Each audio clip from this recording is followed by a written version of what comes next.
好，来，乡亲啊，继续来看国际法拉利车队的车手叫做陈肯德，伫超级跑车界不止啊出名，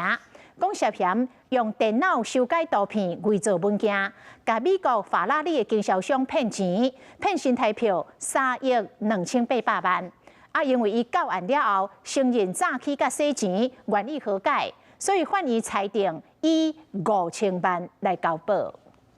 检调来到陈肯德的自家超车电脑主机嘛做伙扣留，停车场内底一只搁一只跑车拢总互详细敲诈。陈肯德利用家己是国际法拉利车队车手的身份来骗美国的买方。伊骗讲家己有2只法拉利限量版的跑车，编号58号甲47号，甚至搁有发票，用电脑做图来伪造法律意见书。因为是出名车队的车手，买方就无怀疑，汇935万的美金，大约是新台票3亿2800万。 陈肯德摕到钱了后，就制造金流的断点。卖方一直无摕到车，向伊讨了后，规个案件才押出。陈肯德利用家己是出名车手的身份，完全无成本骗3亿外。去年6月，伊互羁押了后，检方查出伊个经营线顶跋筊的网站涉嫌洗钱。虽然伊在该申请交保，拢互法院用有多蒙的记录驳回。到这个月，陈肯德才伫咧法庭对检方起诉的诈欺、洗钱等罪名全部认罪，嘛愿意卖车甲美国的买方和解。 法院裁定陈肯德用5000万交保，于提出新台币5000万元之保证金后，停止羁押。如果有达成和解，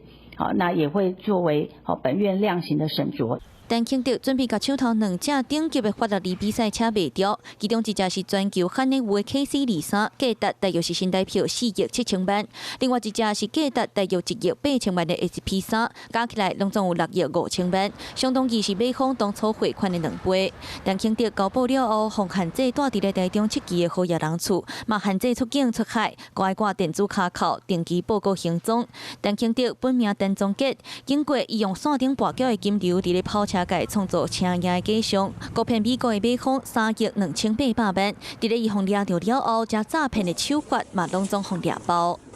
Hello， 我是雷亚，想要抢先掌握最及时的新闻资讯吗？赶快订阅、按赞、开启小铃铛，锁定华视新闻 YouTube 频道。